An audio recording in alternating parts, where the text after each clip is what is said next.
927 Big Chicken Morning Show with Jazzy McBee on V103, the ATL's number one for hip-hop, R&B, and throwbacks. Jazzy! Hey! Today is World Autism Awareness Day, and how fitting to have Carla Moultrie, FAMU alumni, dedicated member of Alpha Kappa Alpha Sorority Incorporated. Look at her. She's like, I'm ready to call out. Good morning, beautiful. How are you? I am well. How are you? I'm great. Tell me a little bit about Ausome Girl, which was inspired by your own awesome daughter, Camille. Ausome Girl. Ausome Girl is a children's book about my daughter, Camille Moultrie. Camille is now 10. Okay. When she was almost 2, my husband and I started noticing some changes in her behavior.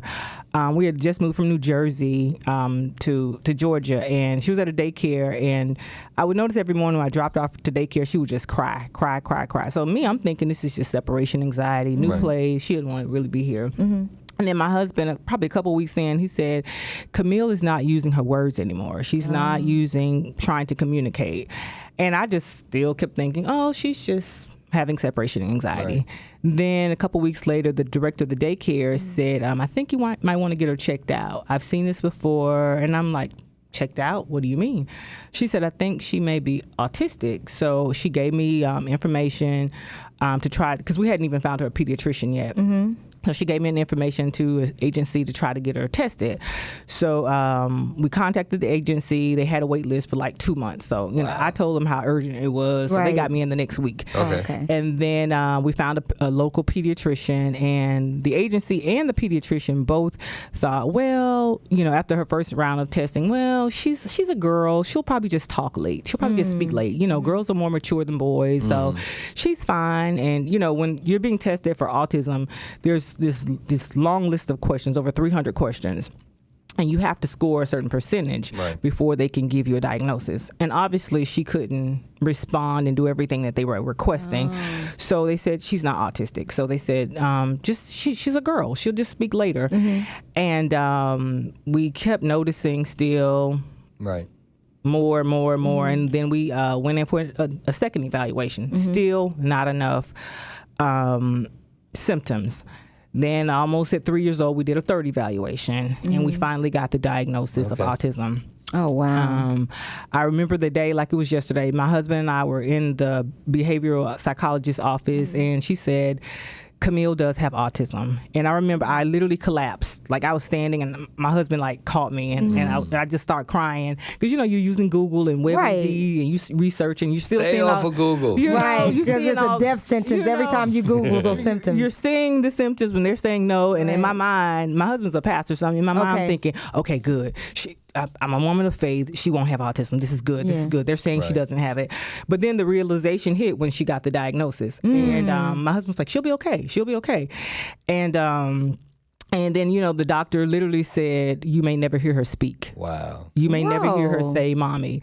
You may never hear her say I love you. You may never hear her say daddy. Now, we had heard her say daddy. She just hadn't said mommy. Right. But, I was really concerned about all the things that she may not be able to do. And then we started therapy. We started speech therapy. She wasn't really interested in that. We started occupational therapy. She was more interested in that, but not so much the speech therapy. And as time went on, I just started noticing little children asking questions. I remember that following Christmas, we were at my uncle's house, and all of his grandkids were there. And my daughter is fine with her iPad by herself. Right, most kids are. Any friends. And the little cousins would say, Camille won't share her iPad with us.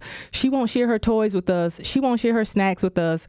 Why won't Camille talk to me? She won't talk back to me. I'm trying to play with Camille. And they were just literally asking questions. Yeah. And I'm just thinking wow, if they're thinking this, other kids are probably thinking this. Right. So I literally started looking for books that I could buy them to help explain autism. And I found one book. I ordered it off Amazon. And I remember it being so clinical. The mother actually wrote the book, and she's an ABA therapist and a nurse, so she wrote it from a very clinical standpoint. Okay. But I'm thinking, if I don't really understand this, most children won't understand it. So we need to make this a little bit more simpler. So I began just thinking about writing a children's book. And I remember one of my friends, she called her son Super Duper Kid. And we started, she said he was her awesome boy. And she was like, and when she and I talked about it, she said, girl, that's your awesome girl. And I just started, calling her awesome girl. Nice. And I remember the next year at Exceptional Education Week, her teacher dressed her and all the kids up like superheroes. Nice. Cape and all. Like on the book. Like the book. Is this her? That's her. Okay. And, she's so cute. And she sent me the picture. Her teacher sent me the picture, and I broke down crying because I said, in my mind, I had already started seeing her as a superhero. And then I knew that's who she was. She was awesome girl. Amen. And so this book is designed to help explain autism to young people. To young people, yeah. Okay. In layman's terms. In not terms, clinical. yes. Illustrator is amazing, by the way. I know. Mr. Calvin Reynolds.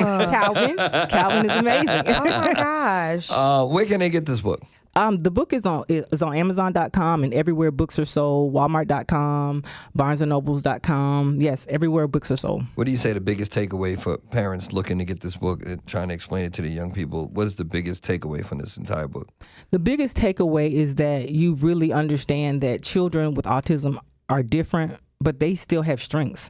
And the book was written just to highlight some of the challenges that children with autism have, but also their strengths. That's what we call her superpowers, where you might see she runs really, really fast. I mean, we were in the mall one day and she just broke out, and I'm just like, I just don't have the energy. Right. I just can't do this today. And this guy was like, look at Flojo, look at little Flojo. And she runs really fast. And it's a strength, you know.